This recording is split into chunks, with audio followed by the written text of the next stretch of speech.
Kamusta pong muli mga kababayan? Nagbabalik pong muli ang inyong katambay, si Katambay Manong po para po magkomento po sa inyo dito po sa Tambayan mga kababayan. Happy New Year po mga kababayan, advance Happy New Year po at maingatan nawa po tayo. At bago po tayo mag-umpisa, magandang araw po muna. Siyempre, tanghali, hapon, gabi, madaling araw po sa atin lahat. Saan man bansa o sulok ng mundo, tayo na roon. Naway maingatan po tayo mga kababayan. Ito po, samahan niyo po ako. Komentuhan po natin. Dahil nagdaan po ang nung nag-celebrate po ng Kapaskuhan, ay talagang hindi po nila tinantanan ang Vice President, mga kababayan. Ang pamilya Duterte ay talagang hindi po nila pinatawad. Napakarami pong issue na kinakabit po nito pong nakaraang araw. Ito pong nakalipas na Kapaskuhan mga kababayan. Ito po ang pag-usapan natin. Tingnan po natin yung mga gawa-gawa nilang issue, bintang sa Vice President. Katulad po nito, sinasabi po nung isa, galit sa ayuda pero namimigay ng ayuda. Tapos nag-walk out ang Vice President. Tapos yung isa naman po, ang sabi naman po, pati Pasko, binaboy ni Sara Duterte. Sara versus Sara. Yun naman po sinabi, mga katambay. Tapos ito naman pong isa, pag-usapan din natin, ang kanya naman po sinabi, DDS at Dilawan mukhang gustong manggulo sa gaganaping rally daw po ng INC, mga kababayan. At ito naman pong isa, ang sinabi naman po, Sara Duterte nagalit sa boyfriend, sinapak, nabali ang kamay. Nakita niyo po mga katambay yung kanilang mga issue, mga paninira na wala naman pong ebidensya, puro po salita, ay talagang below the belt na po ang ginagawa po sa Vice President at sa pamilya Duterte. Dahil po yata sa sinasabi talaga ni Banat Bay na napakalaki po yata na pera ang involved. Di kaya mga kababayan, umpisa na po natin dito po sa isang vlogger na talagang grabe po.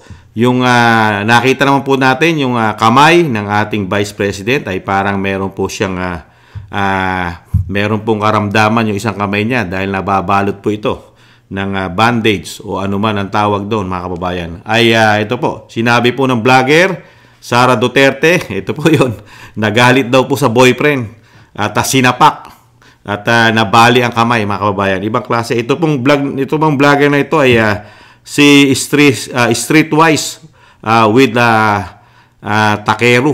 Parang may pagka-Japanese pa. Streetwise with Takeru, mga tambay. Pakinggan po natin ang kanyang mga paratang, bintang o sinasabing panira yata sa Vice President. Pakinggan po natin. So, kamusta po mga ka-Streetwise? Ako po si Takeru Miyamoto at welcome po sa aking munting channel. So, mga kababayan, nanahimik po tayo ng mga 2 araw, no? Kasi nga po, disperas ng Pasko at saka Pasko. Siyempre, respeto po yan, di ba? Pero itong mga Duterte Bobo supporter, mga streetwise, no? Kahit po Pasko at disperas ng Pasko, ay tuloy-tuloy pa rin po sila sa kanilang pag-iintriga. So, mga walang respeto, di ba?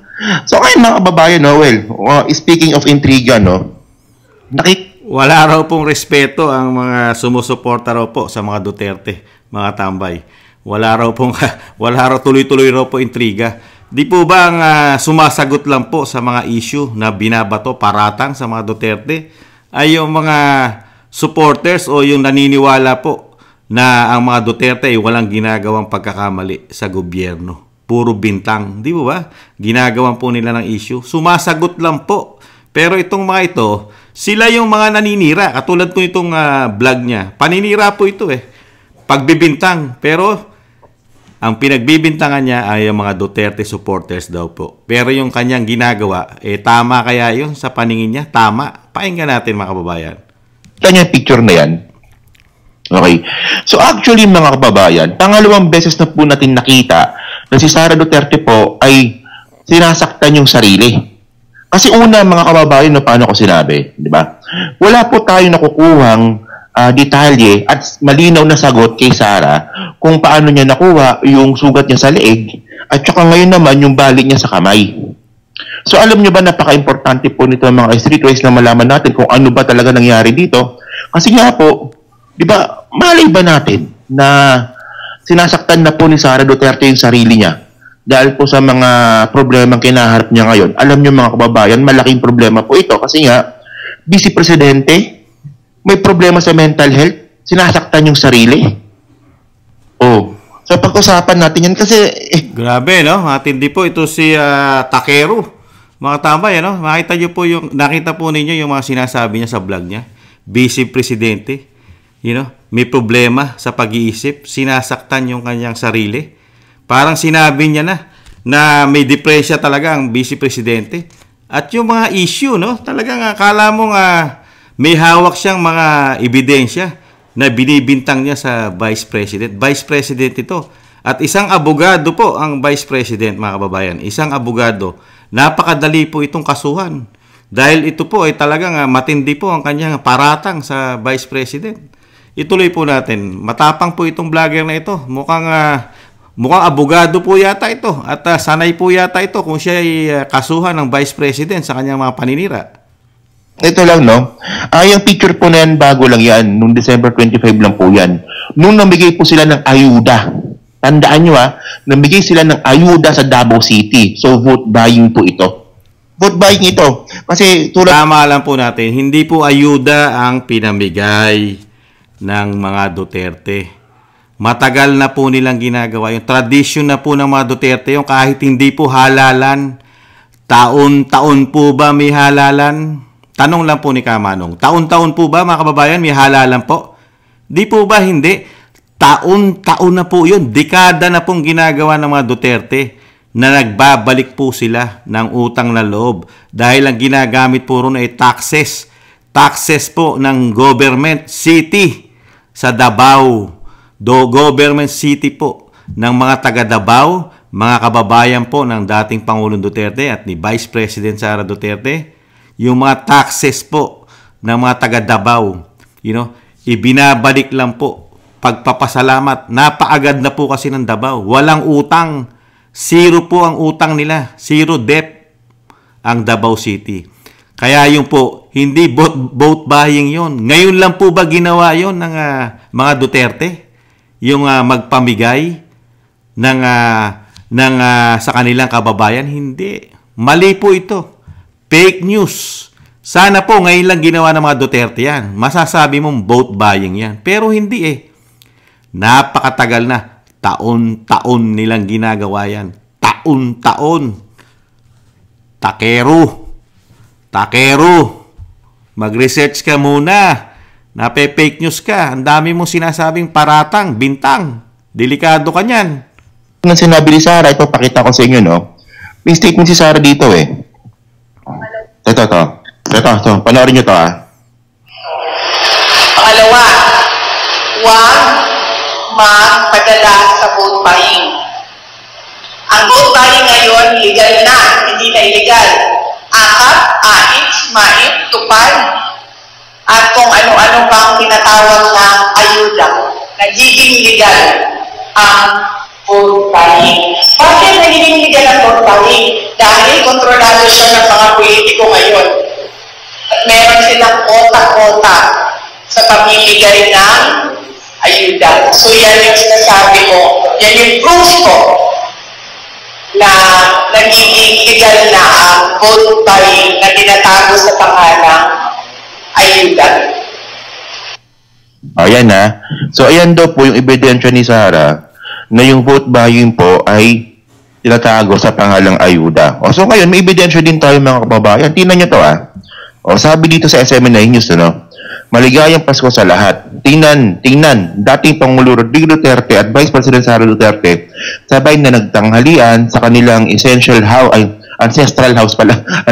house sa Taal, Bangkal, Davao City. Matapos ang pahalipay na Pasko gift giving ngayong araw, December 25, 2024. So itong bahay pala sa Bangkal, ito yung bungalow. Yung ginagamit nilang propaganda na akala mo, ayan lang yung bahay ng mga Duterte, yun pala, sangkatutak pala yung bahay. Di ba tingnan yung mga kababayan, uto-uto talaga itong mga DDS Naniniwala kayo na ang bahay lang ng mga Duterte ay yung bahay nila sa Bangkal na bungalow.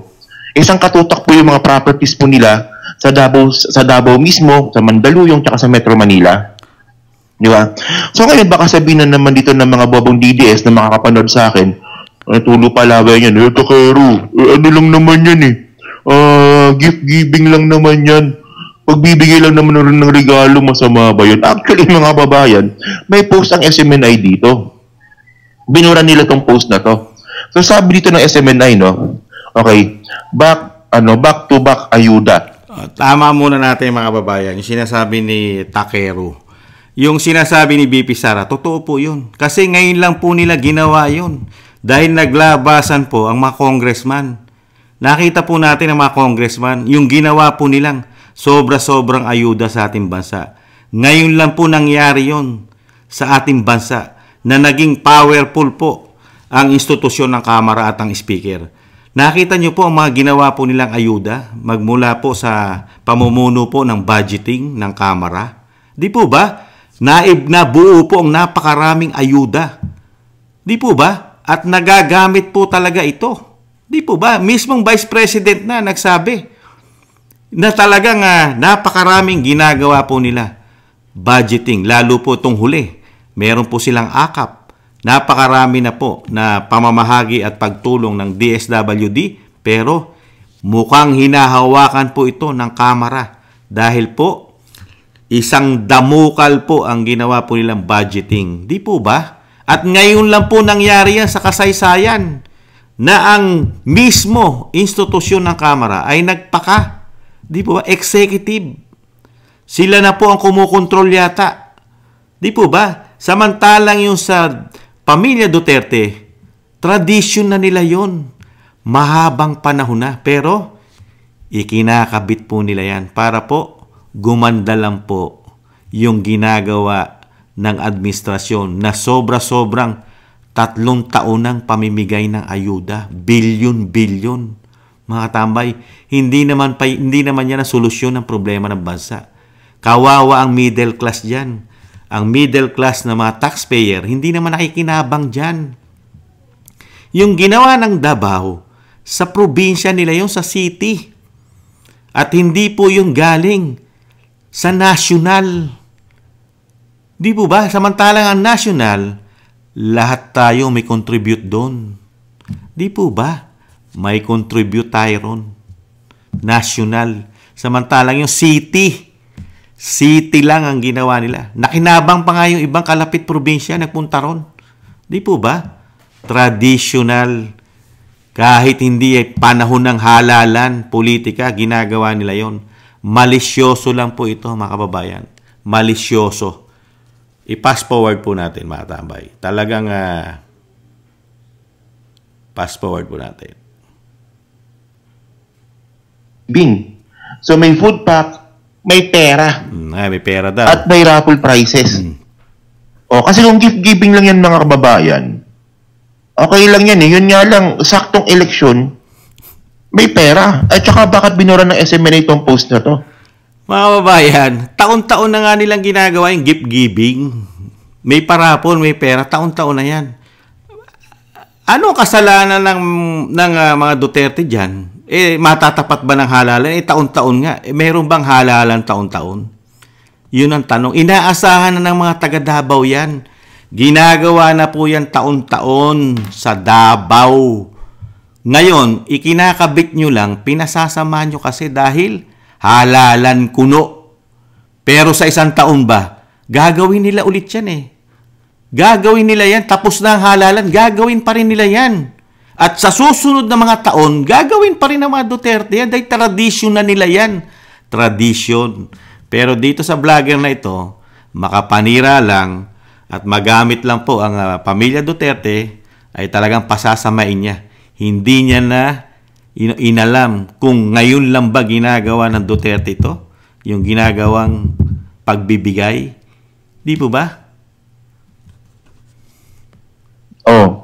So yung sinasabi ko sa inyo, akala ko ba ayaw ni Sara ng ayuda?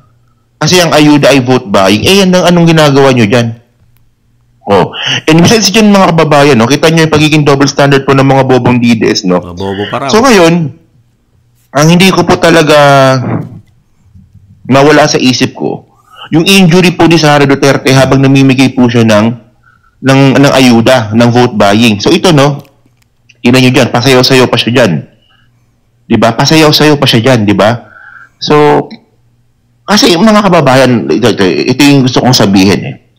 Nung nagkaroon po ng sugat si Sara Duterte, ng peklat dito sa leeg, anong sagot ni Sara Duterte? Wala tayong nakuwang matinong sagot. Ang sabi niya lang, mayroong gustong gumurguro sa akin, yun nga lang hindi sila nagtagumpay. Tapos, nung sa second interview ni Sara, ang sabi niya, napaka-straightforward daw po ng sagot. Paano naging straightforward yung sagot na yun? Unang-una, hindi namin alam kung paano nangyari at saan nangyari at kung sino gumawa sa inyo ng paglaslas mo sa leeg. Kasi nga mga kababayan, delikado po kasi talaga kapag nagkaroon po tayo ng isang vice presidente at supposedly kung sakaling palarin si Sara Duterte kung uto-uto pa rin ng mga Pilipino sa 2028 at maging presidente nga itong si Sara, napakadelikado po mga kababayan na magkakaroon po tayo ng isang public officials na katulad nga po ni Sara na sinasaktan ang sarili tuwing merong problema. So ngayon ano bang pinupoint ko dito? Kasi ito lang medyo intrigahin natin ng konti Nagtataka lang talaga ako bakit tuwing may nangyayari dito sa kanyang allegedly boyfriend na basketball player, bakit nakakaroon ng ganyang klaseng injury si Sara? Di ba naalala nyo, di ba? Nung si boyfriend basketball daw, di umano, nung namarel. Biglang nagkaroon ng sugat si Sara dito sa leeg. Tapos ngayon naman, nung tinanggalan nga po ng lisensya, itong allegedly basketball player boyfriend, nagkaroon naman ng injury sa kamay. Ewan ko lang So ngayon, so balikan natin to, Test. Tanda. Ibang klase, Ibang klase. Lalagyan niya ng di umano, pero sirang-sira na sa kanya ang pagkatao ng Vice President. Di ba? Boyfriend, basketballista, ikinakabit nilang pilit sa basketballista itong mga nangyari daw po, pati paglaslas sa leeg at yung kanyang injury sa kamay, mga kababayan. Ibang klase. At yung mental issue raw po, napakahirap daw po pagka naging presidente na merong problema sa pag-iisip. Di ba? Hinamon na nga Issue na po ng kongreso yan, ng mga congressman. Issue na po yan ng mga sa Quadcom. In-issue po nila yan yung mental health issue ng Vice President. Ano sabi ng Vice President? Sige, sabay-sabay tayong magpa-test. Unahin natin ang test sa droga. Lahat ng sangay ng gobyerno magmula sa presidente. Meron po bang humamon? Meron po ba? Isasama niya na nga yung sinasabing health issue niya. Isasama niya na sa test. Tapos meron po isang vlogger, napakamarites at napakatapang po ng kanyang mga bibig na para ba ang Vice President ay isang pangkaraniwang tao lang na kanyang paratangan, mga talagang paninirang puri. Mga paninirang puri na po ito. Lalagyan mo ng di umano pero babanatan mo ng babanatan at ipaalam mo sa mga subscribers mo na talagang merong kalaguyo ang isang Vice President. At may depresya pa sa pag-iisip. Mga kababayan, may pag-iisip pa, may problema. Itinatama lang po natin. Unang-unang inisyu niya, mental issue. Boyfriend. Doon daw nakuha. Mga kababayan, ibang klase ito.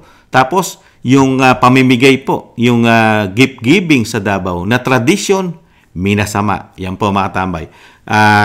Pwede nyo pong panoorin po yan mga kababayan. Yung mga ginagawa po itong paninira sa Vice President.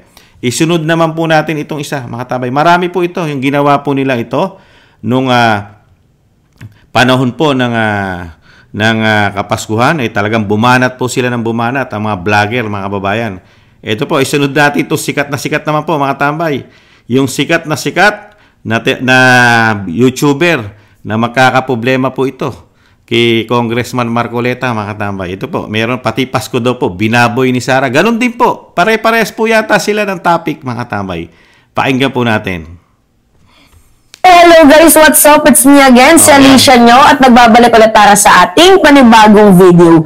Alam nyo mga minamahal, kahit Pasko, talaga nga namang hindi pinalagpas ni Vice President Sara Duterte. Talagang kinupal niya po ang Pasko. ng mamamayang Pilipino. Imagine kinokontradict niya yung kanyang naging statement.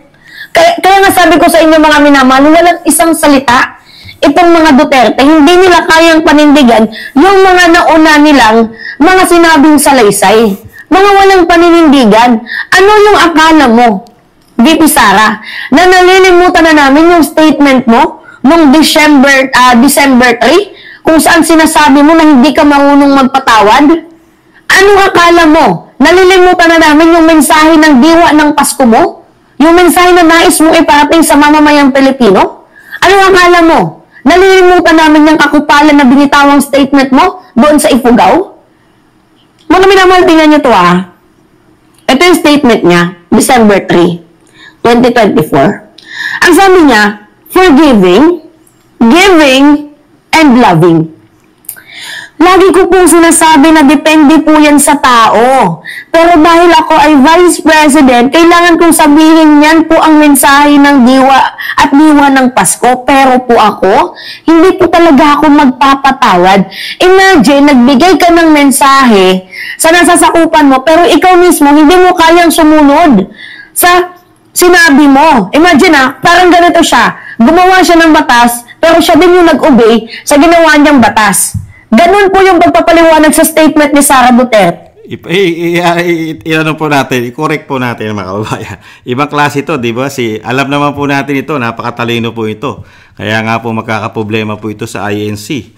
Ito pong si Alicia Comment, mga tambay. Matalino po ito. Nakita nyo po yung statement po, doon niya po dinala yung sa diwa ng Pasko naman. Dahil nga po may statement daw po ang Vice President, dahil nagpahayag po siya ng pagbati po sa mga Pilipino. Magkaiba yun Magkaiba. Ang mga Pilipino, hindi po siya ginawa ng masama. Wala pong ginawa mga Pilipino, hindi po siya nanganib ang buhay niya sa mga Pilipino. Pero dito po sa nararanasan po nila ngayon, sa nararanasan mismo ng Vice President, yung talagang nagdelikado ang kanyang buhay. Di po ba? Nagdelikado ang buhay niya rito. Lalo nung siya ay maging Vice President. At napakaaga kasi.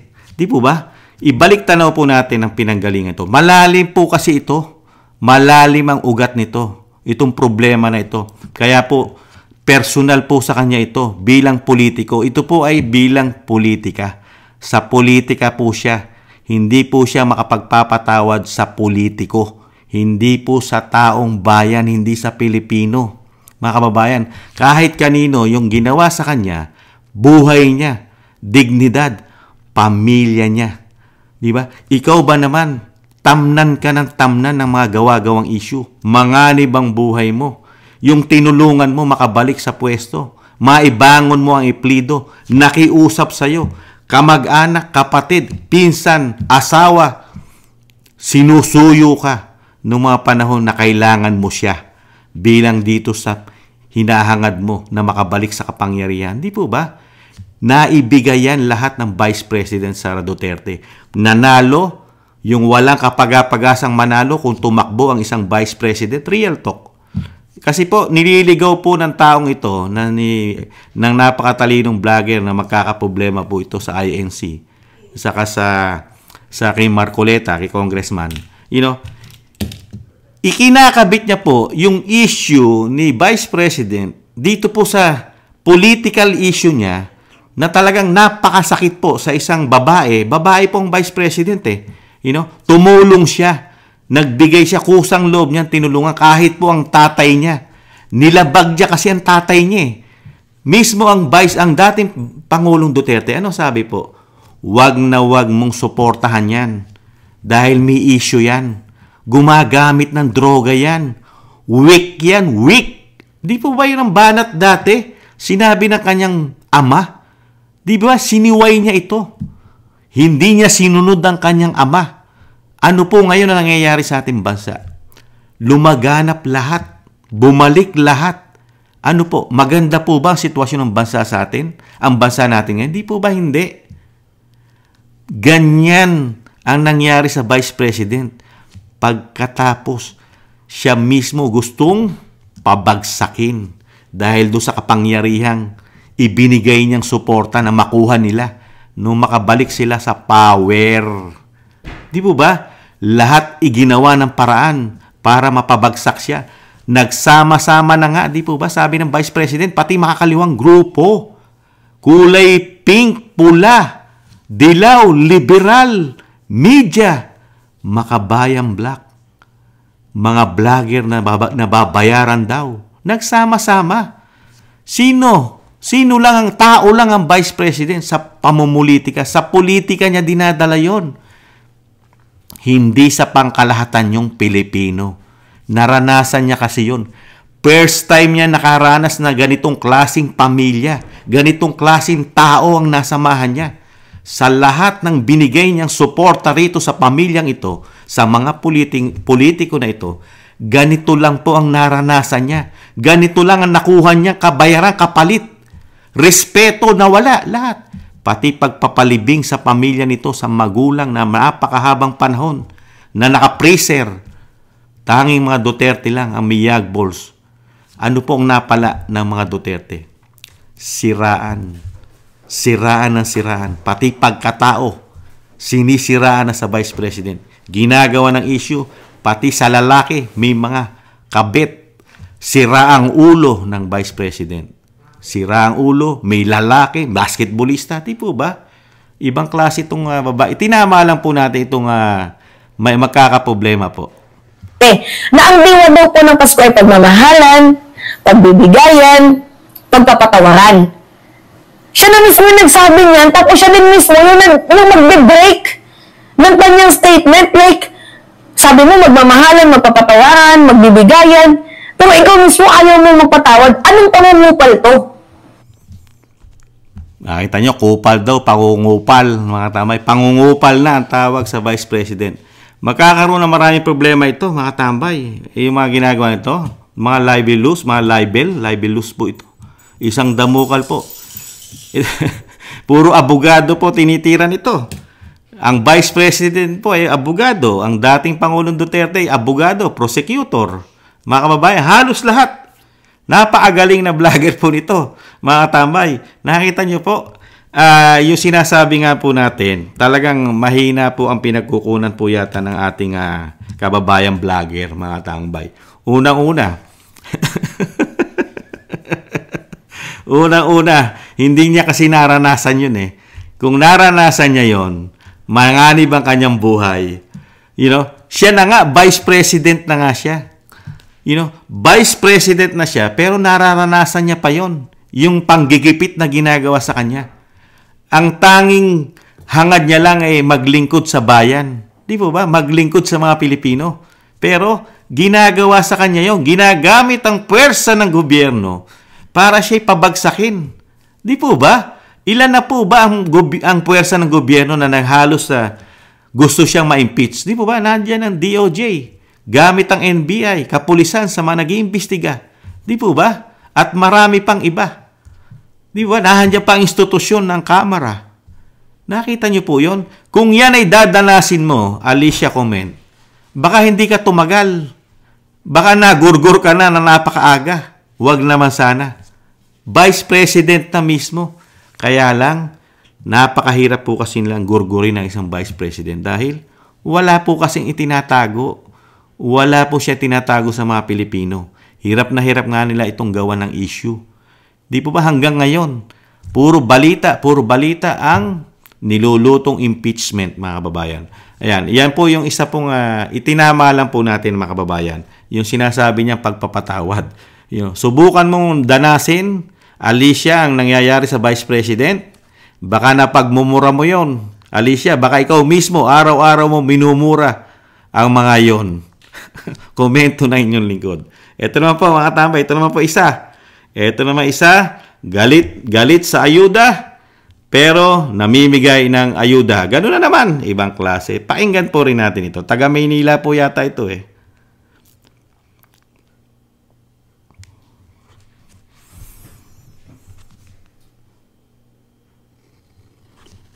Alright, magandang gabi po sa inyong lahat, mga kababayan. Batang Maynila to, it's pag-usapan natin itong nasa ating screen. Ayan. Ito po yung kanina, nagkasabay pong kumain ng tanghalian. Ito pong si dating Pangulong Rodrigo Duterte at Vice President Inday Sara Duterte. Sila po ay sabay na nananghalian sa kanilang ancestral house sa Taal, Bangkal, Davao City. Matapos ang pahalipay sa Pasko gift giving ngayong araw, December 25, 2024. Ayan po, simpleng-simple ang kanilang pananghalian. Sana all. Ayun mga kababayan, di ba? Kasi binatikos pa mga tambay, yung pananghalian po ng mag-amaraw na dating Pangulong Duterte. May lechon po, may maliit na lechon, di na makalakihan. Sana raw po ay sana all mga tambay. Para po bang ang dating po sa kanya ay napakaluho po. At buhay hari ang dating po at buhay reyna ang pagkain ng Vice President at ng dating Pangulong Duterte. Pero hindi man lang niya kinwestiyon at hindi niya nakita yung ginastos po ng SONA. Yung pagkain po ron, 20 million. Isang kainan, 20 million. Yung po bang lechon na yon, aabutin po ba ng 10,000 yon, yung lechon? Yung kinain? Mauubos po ba nila yon?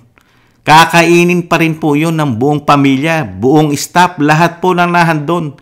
Marami pong kakain nun. Walang 20 million yun. Yung ginagawa po bang party sa Malacanang, ilang million po ba ang ginagasto sa party sa Malacanang? At yung party po nung nakaraan ng mga artista natin, napakarami po na nagpunta po ron. Wala pong iyak dito. Walang yaw-yaw po rito. Hindi po ba parang buhay hari yon, buhay reyna? Yung mga ganong klaseng party. Ito nananghalian lang. Kinuwestiyon mo pa. Isang maliit na lechon. Ibang klase ka, Batang Maynila Toits. Makapanira ka lang sa mga Duterte. Samantalang yung pinuprotektahan mo, hindi mo nakikita ang pamumuhay. Pamumuhay, buhay hari. Nag-birthday, hindi bababa sa 100 milyon. Nangumbida pa ng duran-duran, wala lang sa iyon. Samantalang yung lechon, binatikos mo pa. Hiyang-hiya naman ang mga Pilipino sa iyo, Batang Maynila Toits. Para bang kitipid-tipid ng pamahalaan natin ngayon?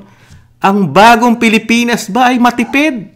Kitipid-tipid pala. Ikumpara mo sa isang lechon na kinakain na galing pa sa gift-giving po ito Yung ginagawa po nila na traditional, minamasama. Parehas po nung isa. Pare-parehas po sila, mga vlogger. Isa po kumpas. Yun po ang mga binanata nila. Ito po, pakinggan pa natin. Sinasabi ni Badoy, kapag nag-speech yun sa Maisog, lagi niya sinasabi, ito si Pangulong Duterte, napakasimple lang yan. Yung mga ulam nga yan, simple lang Pero nga pinost tatandaan ko si Senator Bongo. Ibig sabihin pala, pagka lechon, ay hindi simple. Dahil yung sinasabi raw ni Dr. Badoy, napakasimple daw po ng Pangulo. Talaga naman napakasimple ng dating Pangulong Duterte kahit ang BP Sara. Kung saan-saan mo makikita yan, walang kaarte-arte, kumakain. Kahit sa karinderya, kahit sa turo-turo, kahit nga sa fishball, di ba? Kahit ano pa yan, kinakain niya. Hindi maselang. Yung bang pinagtatanggol mo, iniidolo mo, nakita ba ng mga Pilipino nagkakain? Nagkakain ba katulad ng mga Duterte? Tapos nakakita ka ng lechon? Nakita mo ba yung ginagawang party? Birthday? Nakakita ka ba dyan ng mamahaling alak na iniinom? Meron pa nga isang senador, kinuhanan pa nga ng First Lady dahil nga masarap siguro yung hawak na wine. Mamahaling wine. Mas mahal pa nga isang bote ng wine doon sa lechon na nakita mo. Di po ba? Yung mamahaling wine na iniinom ng mayayaman, meron po dyan, hindi bababa sa 100,000 pesos. Di po ba? Libo-libo. Pinakamahinang klase dyan, 10,000 pesos yung masasarap na wine. Di ba? Alak. Lalo yung mga imported. Di ba? Samantala, nakakita ka ng lechon. Ibang klase ka. Siniraan mo pa, pati si Dr. Badoy. Ibang klase ka, Batang Maynila Toits. Kahit nga ikaw, mag-birthday ka, hindi ka ba naglilechon? Ibig sabihin, pag naglechon ka, Batang Maynila Toits, royal blood ka na. Ibang klase ka ng tao. Ganon. Ng pagkain sa lamesa, simple lang talaga. Yung ulam, ordinaryo lang. Tapos, yun po yung pinicturan. Pero yung may lumabas mga kababayan na litrato. Yan natin. Vice President, kumikita ng napakalaking pera buwan-buwan, hindi makakabili ng lechon. Magkano ba kita ng Vice President? Di ba? Hindi bababa sa kalahating milyon isang buwan. Ang dating Pangulong Duterte, may pension yan. May pension yan eh. Hindi ba kayang bumili ng lechon yan? Napakalaking issue sa'yo ng lechon para lang masiraan mo mga Duterte. Ibang klase ka. Yung kompleto po na nilalaman ng lamesa, walang iyayan eh. May lechon, iba't ibang putahe mga kababayan eh. Talagang pangyayamanin yung nasa lamesa, pero ang pinicturean lang ni Bongo, yung simple, para palabasin na simpleng mamuhay. Ito mga kababayan, silang dalawa ni dating Pangulong Rodrigo Duterte. So nahuli. Ikaw lang naman nagsasabing simpleng pamumuhay eh. Di ba? Simpleng pagkain. Buffet ba yun? Nakakita ka ba nung ginagawa sa Malacanang? Meron pa mga server pag kumakain, di ba? Meron talagang nakakita po natin na mainit pa yung pagkain, na makalagay pa sa, magagarbong lalagyan. Mga sosyal, ganun po ba? Nakita nyo na sa mesa lang nakapatong. Ibang klase ito. Kunwari simple, pero rock mga kababayan. Katulad dito, di ba? Sana all. Lechon, sana all. Ibang klase ka. Sana all, merong lechon sa pananghalian. Tayo nga, nagpasko, wala tayong lechon. Hindi natin afford eh. Alam nyo, kaysa bumili tayo ng lechon, di lalo na pag pinag-usapan natin yung ginagawa ng Malacanang, baka lalo ka malula sa gastos. Sa ginagawa po nila, party-party. Ibang klase ka. Kaya napupuntusan kayo eh. Tinitira nyo ang mga Duterte. Pero sa inyo bumabalik ang impact, ang tama. Titirahin mo. Pero pagka bumalik sa inyo, masakit. Di ba? Kasi kinukomparison mo ang Vice President. Paano naman yung Pangulo saka First Lady? Ang Malacanang. Paano naman po sila gumastos? Tuyo. Nakitaan ba natin ang Pasko nila? Tuyo. Ganun po ba? Tuyo ang nasa mesa? Daing, dilis, tubig, walang wine, walang mamahaling alak. Ibang klase ka. lang tayo ng ibang ulam. Mas marami pa kasi pag dito magkano ulit. Yung ngayon, 20 mil, 15. O hindi ba kayang bili ng Vice President yun? Papasana all na lang tayo. Dito si Badoy, doon sa mga nagsasabi na simple lang daw mamuhay, etong... fast forward na natin. Pagkain yan eh. Ito na tayo. Ibang mga pulis daw ang na-deploy during the activity para ma-ensure ang kaligtasan. Ayan, sa overtime ng mga pulis overtime yung 3,000 na pulis para makapagbigay ng annual gift giving itong mga Duterte. At ang pinambigyan daw nila ay around 25,000 Dabaweños. Ayan po yung nasa litrato mga kababayan sa ating screen. So haba raw ng pila dyan mga kababayan. Ayan. Tapos ito mga kababayan, ayan naman yung yung fast talk. Sumalang si dating si VP Sara Duterte sa fast talk sa TV5. At pagkatapos po nag-walk out mga kababayan. Na-i-vlog na po natin mga kababayan. Yan po yung isang Batang Maynila Toits po. Nakita po natin ang paninira po sa pagkain po dinala at sa pamimigay po mga tambay. Yung sinasabi nga natin, iisa po iisa kumpas nila. Yung pamimigay na gift giving ay tradisyon na po ng mga Duterte yan. Napakatagal na panahon, dekada na po yan. Excuse me po, na ginagawa nila yan. Pero dinaan po sa pagkain, mga tambay. Hiyang-hiya tayo sa vlogger, Siniraan po sa pagkain, simple. Mga tambay, simple. Hindi ba kayang gawin po ng mga Duterte yan? Una-una, may mga negosyo po yan may mga negosyo. Abogado po, may mga law firm yan. Ang Vice President, may law firm yan sa Davao. Ang dating Pangulong Duterte, may mga negosyo yan. May mga business po yan. Yung kanyang asawa, may business din po. Hindi po ba kayang bumili ng 20,000 o 50,000 na lechon na sila naman lahat ay kakain? Di po ba? Okay na po yan. Nakita po natin ang kanilang paninira. Ito pa isa. Nakita po natin yung mga banat nila sa pamilya Duterte. Ito naman po matindi. Hindi pa po nagaganap ang gagawin po ng Iglesia ni Cristo na yung rally about po sa impeachment ng BP Sara na sinusuportahan po ng INC, yung pahayag ng Pangulo na hindi dapat i-impeach ang Vice President. At ang nangyari po, ito po, meron po isang vlogger na advanced din po mag-isip, napaka-advance po. At ang sabi po ng ng vlogger, DDS at sinama pa Dilawan, mga tamay, mukhang gustong manggulo. Gusto raw manggulo. Wala pa yung January 13, advance na mag-isip ang vlogger na ito. Pakinggan po natin. Sikat din po ito. Sabi nga ni Banat Bay, sikat. Join the historic INC rally at Luneta Grandstand against injustice. Yun. Sabi pa ni Tony Liachon, INC rally on January 13, 2025 against injustice. Please check it out. Tony Liachon. At yung pangalawa, kaya si Badoy at si Liachon yung ano natin eh. Kasi ito yung pangalawa, si Badoy yung nagkalat. See you there! Sabi nila rin Badoy, mga kochero. Ito ba mga kochero?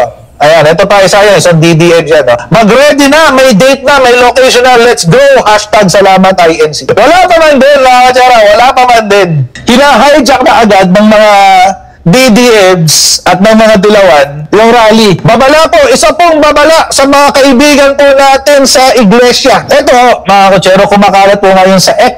Babala lang po sa mga kaibigan nating iglesia. Iha-hijack po ang inyong prayer rally ng mga Dilawan at ng mga DDS. Kung matutuloy man ang inyong prayer rally. Meron mo ba dito ang taga-INC? Kaibigan natin yan, mga tamay, nakita nyo po, pati mga Dilawan, idinamay. Ibang klase. Nagsama-sama na nga Dilawan, pink, liberal, mga tamay, di ba? Pula. Yung sinasabi nga ni Vice President, pati po mga makakaliwang grupo, nagsama-sama na, tapos ikakabit itong vlogger na ito.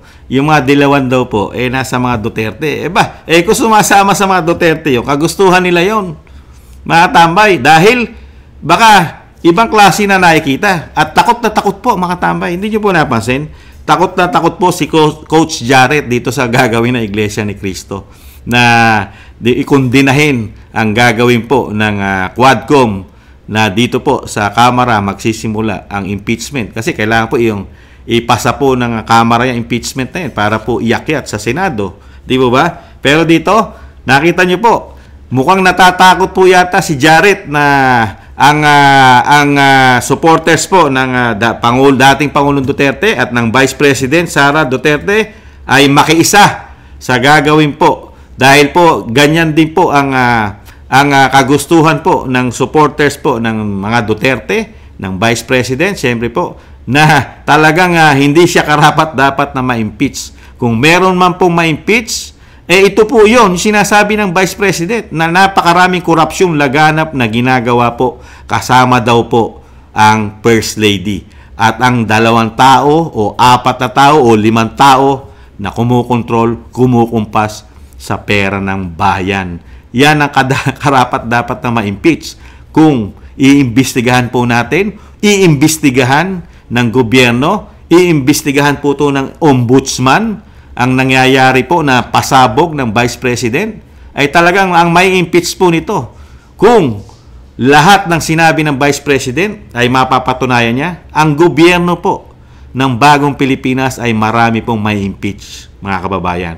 Pero wala pong tumututok sa Vice President sa kanyang mga pasabog, mga tambay. Lalong-lalo na yung issue ng First Lady, mga tambay. At syempre, yung issue ng droga. Yung issue ng droga na hinahamon ng Vice President, syempre, na magpa-drug test na. Umpisahan daw po sa 4. Presidente, Vice President, Senate President, at ang House Speaker. Yan po ang una niyang hamon dyan. Pati yung sinasabing problema niya sa pag-iisip, ay isasama niya na ipatest yan ayon sa kanya. Kaya dito po mga tambay, ibang klase po, no? Ibang klase po itong si Jared, mga tambay. Wala pa ang January 13, ay sinisiraan niya na po ang mga supporters po ng BP Sara at dating Pangulong Duterte. Pakinggan pa natin. Ako, Jero, wala akong issue sa akin yan. Kahit ako ay isang born-again Christian, wala akong issue sa akin kung anong paniniwala niya sa Diyos. Diba? Kanya-kanya naman tayo haharap sa Panginoon Pag tayo ay binawian na. Mga tambay. Wala raw issue sa kanya sa paniniwala daw po ng INC at siya ay born-again Christian. Wala raw issue sa kanya yan dahil pare-pares naman daw po tayong haharap sa Panginoon. Pero may issue na sa kanya ngayon Ini-issue niya na nga. Ini-issue niya na. Pero sa kanya walang issue. Ini-issue niya na, una-una, yung gagawin po na rally ng INC at ini-issue niya na kahit wala pa yung mga supporters ng mga Duterte. Malaking issue na sa kanya. Pero pag naman sa bibig niya, wala naman daw issue sa kanya yun. Bali, wala. Ay kanya-kanya tayo haharap sa Panginoon at tayo ay mag-a-account ng kung paano tayo namuhay sa harapan ng Panginoon. Okay lang yun, wala akong pakialam doon. Hindi yun ang issue ko. Ang issue ko dito, mga kutsero, yung kapag merong mga taong katulad nitong si Liachon at katulad nito ni Badoy na mangha-hijack para lang ikalat ang kanilang propaganda. Ito yung kumakalat sa Twitter. Papakita ko sa inyo. Sabahin natin kay Liachon. Hindi ko alam kung gaano po yung katotoo, pero ito po yung kumakalat. Ang sinasabi nila, January 13, 2025, rally. Join the historic INC rally at Luneta Grandstand against injustice. Yun. Sabi pa ni Tony Liachon, INC rally on January 13, 2025 against injustice. Please check it out. Tony Liachon. Historic talaga yan di ba? Dahil sa kasaysayan po ng politika, ngayon lang po gagawin ng Iglesia ni Cristo yan. Sa pagkakaalam ko, mga kababayan, itama niyo po si Kamano. Ngayon lang po gagawin ng Iglesia ni Cristo yan na mag-rally, na ma-involve sa politika, lalo pa rito sa ginagawang impeachment na binubuo sa Kamara at ng mga makakaliwang grupo at meron pang mga kaparian. Di po ba? Sa Vice President, na mismo ang Presidente, wag daw i-impeach. Ngayon lang gagawin ng Iglesia ni Cristo yan. Kaya isang historic yan, isang history yan, Jared. Di ba? Ngayon, kung meron man sinasabi po si Atty. Badoy, makikiisa sila. Dahil mismo sila Dr. Badoy ay talagang hindi sila sumasang-ayon sa ginagawa ng Quadcom at ng mga makakaliwang grupo na ma-impeach ang isang Vice President na wala namang ginagawang korupsyon. Di po ba? Ang napakalalaking korupsyon ay yung pinasabog ng Vice President na walang nag-iimbestiga na Quadcom. Di po ba? Pati yung kaperahan natin na hindi maipaliwanag. Ano na nangyari sa investigasyon ng flood control? Ang ating mga kagintuan, ano na nangyari dyan sa ating negosyo? Wala yatang investigasyon sa negosyo. Yung Maharlika Investment Fund, nagtatanong lang po ang mga taxpayer katulad ni Kamanong. Di ba? Ano na rin na nangyari? Wala bang investigasyon? Paglipat ng pera, sinasabi ni dating Pangulong Duterte, istapa. Pera sa PhilHealth, GSIS, SSS. Ayon na rin niya kay dating Pangulong Duterte. Mangyayari lang yan, Jared, yung mga investigasyon na yan, pag hindi na Pangulo ang Pangulong Marcos at Pangulo na ang Vice President, diyan mo malalaman ang totoong investigasyon kung sino talaga ang korap.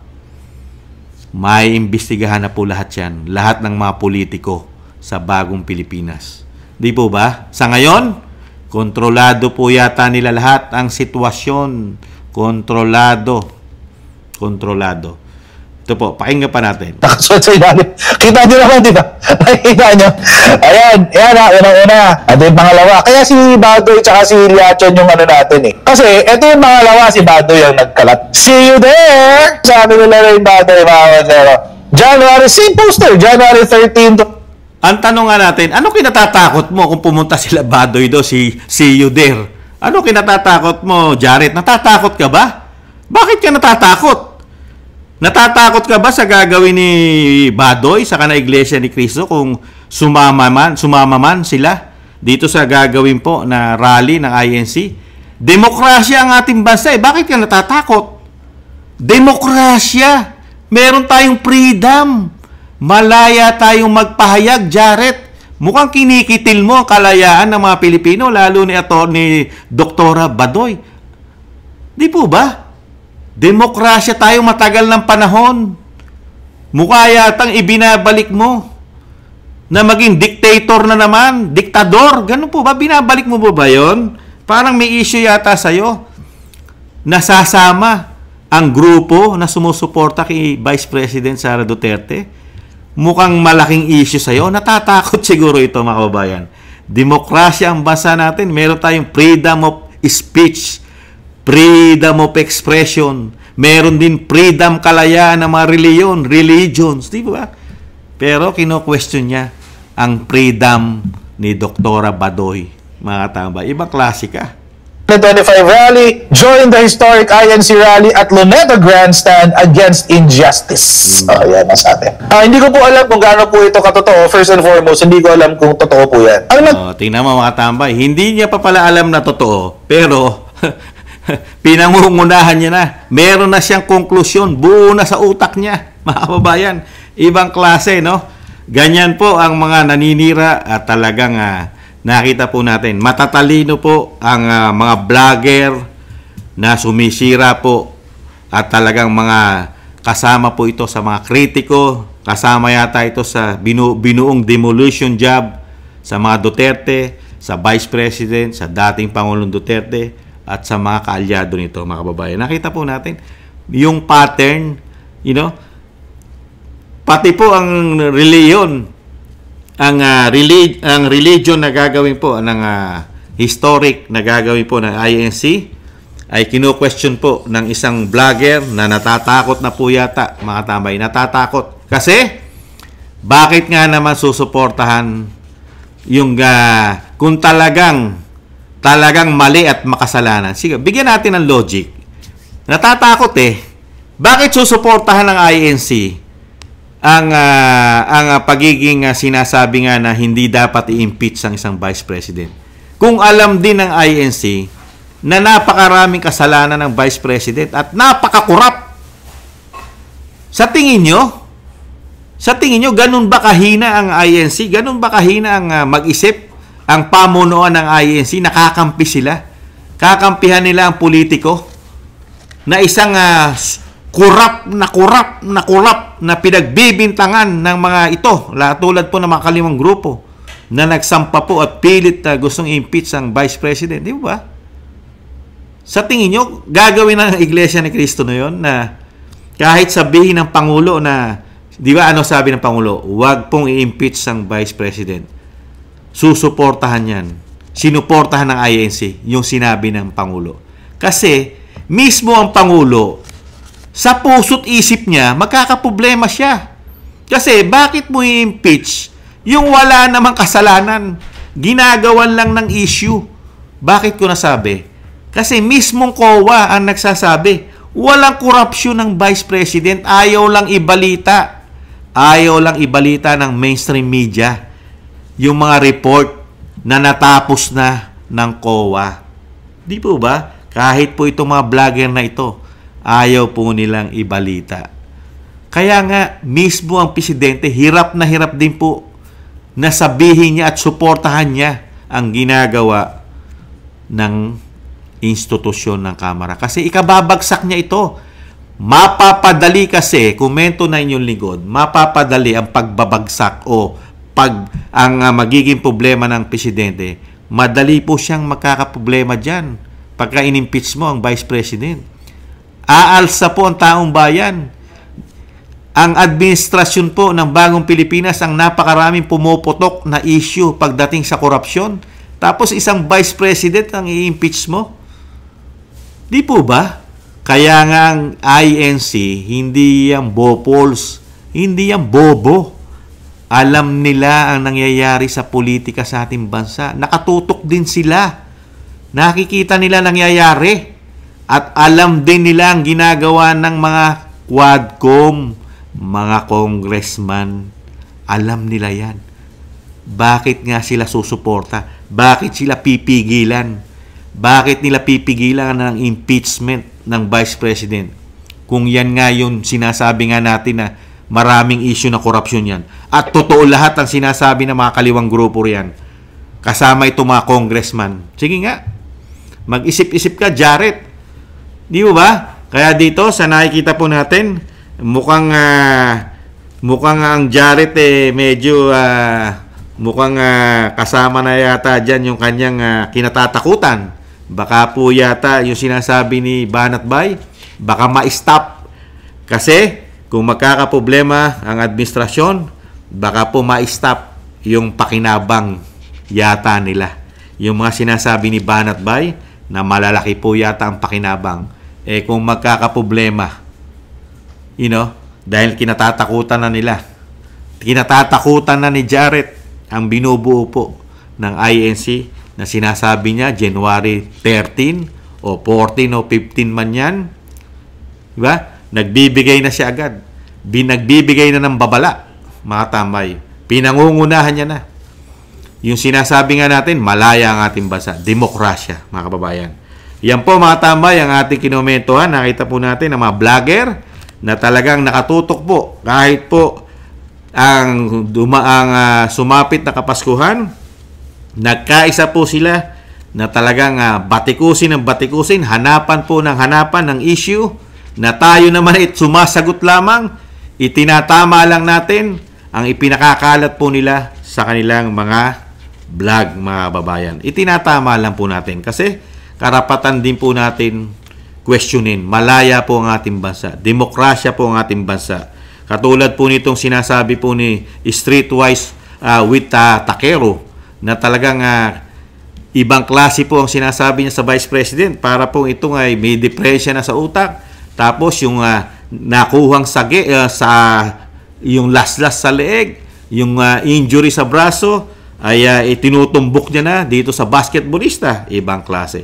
Pagdating naman kay Alicia Comment, itinutumbok naman niya yung nangyari na sasama ng loob ng Vice President. Pagdating naman kay Batang Maynila Toits, pati pagkain sa kanya ay malaking issue. At dito po kay Jared, ay ang Iglesia ni Cristo po ang kanyang kinatatakutan po yata na dahil sasama po rito at makikiisa ang mga supporters po ng mga Duterte. Muli po mga tambay, maraming salamat po sa mga naagusto po ng inyong malit na channel, ang malit na channel po natin, Tambayang Makabayan, sa YouTube at TikTok. At thank you rin po sa mga nagla-like, share, subscribe, and comment. Maraming salamat po mga kababayan. Ingatan nawa. Happy New Year. Paalam. Bye-bye.